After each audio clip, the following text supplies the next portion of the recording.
tied to Florida State, but moving us a little bit further into post grad life. You had mentioned that you had lived in Miami, and getting ready for this, I read something, and I feel like you had told me about it, but I had forgotten about it. You had written about your experience in the Global Scholars Program going to India. How did that impact your experience? Like going to because like for the people listening, we talked about Florida State, we talked about Duval County, we've talked about Disney Dreamers Academy. All of that stuff is in Florida. Now we're talking about India. What was like? I guess when you got off the plane, what was your first reaction? How in the fuck am I gonna make this work? I don't speak a lick of Hindi. The only thing I could read was Urdu. So Urdu is kind of like a derivative of Arabic, right? Like there's certain letters that are added to the language, but that's the main. I can read Urdu, Arabic, and English. That's all I can read. Everything else, I'm like, what is this, right? Like, and then also I cataloged that experience so heavily because of the fact that like my family didn't want me to go. They was like, you going where? By yourself? By yourself. That was the main thing. By yourself? Where you staying? Who you staying with? That is the first question a mother is going to ask you. Where are you staying? Man, when I tell you, everybody was so paranoid. They like call us every day. I'm like, y'all, I'm on a different time zone. I can't call y'all every day. By the time I wake up, y'all gonna be asleep. What are y'all talking about? I really believe that though India gave me so much perspective just as a global citizen, right? Like the language barrier was a little difficult, challenging, you know what I mean? But as a whole, I feel like I was really able to lock in terms of getting to where I need to go. You know what I'm saying? Like I learned so much culturally that it kind of made me think, I was like, oh, this is really their world. I'm just visiting, and that kind of threw me off because it's like, I think in India, like there's the caste system, right?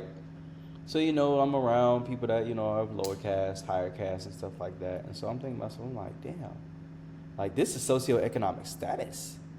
Whereas in America, like there's so many other like things brought into play, like race, gender, you know what I mean, like sexual orientation. And I'm like, yo,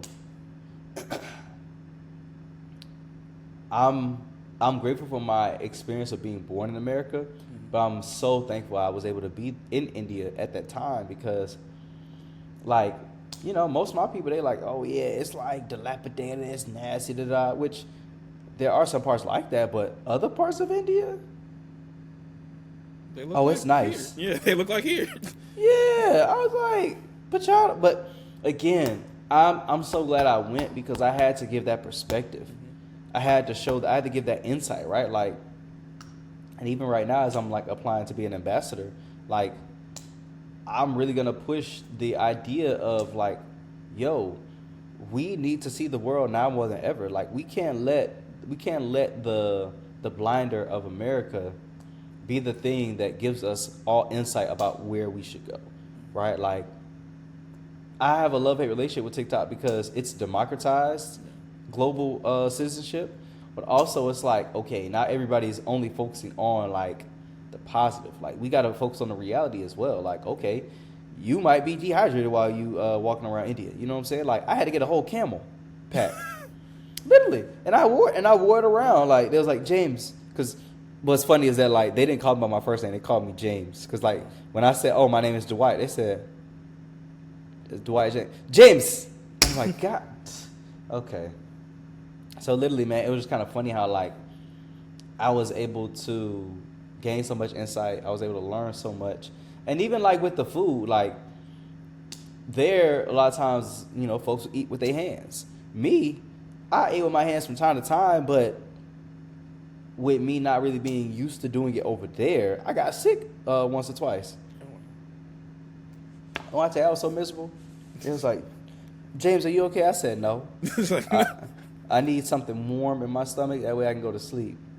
I said, oh, okay, James, it's perfectly fine. I was like, appreciate it. I'm not feeling well. You know what I'm saying? And like for them, because I was an African American in India, the idea of colonialism for some folks is a little strange. So when I said, hey, you know, I'm not from Africa, they said, huh? You look African. What do you mean you're not? What do you mean you're not from Africa? I was like, slave trade, sir. You know, bringing niggas from one country to the next. It's a little complicated. You know what I'm saying?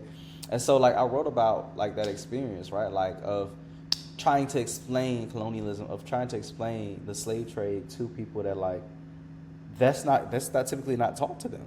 You know what I mean? At least in my time that I was there, like the very thought of processing it was overwhelming. They're like, who? You look African, James. I said, okay. I can't explain this to y'all. Like, yeah.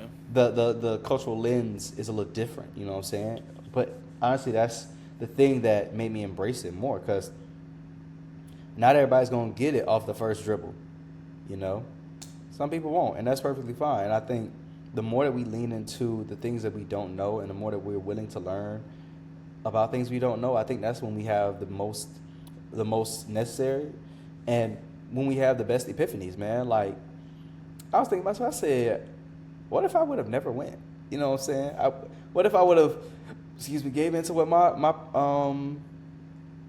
my family sold me in terms of like the nightmares of India, not necessarily the possibility of it being a dream.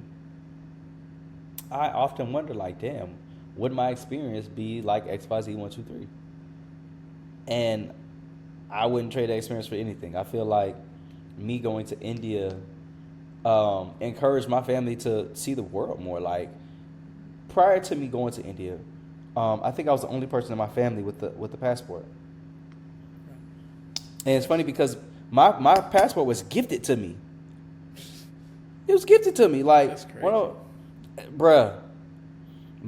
of my mentors, Dr. Richard Danford, he was like, hey, Richie is graduating. So Richie is one of my best friends from Jax. We also were college roommates as well.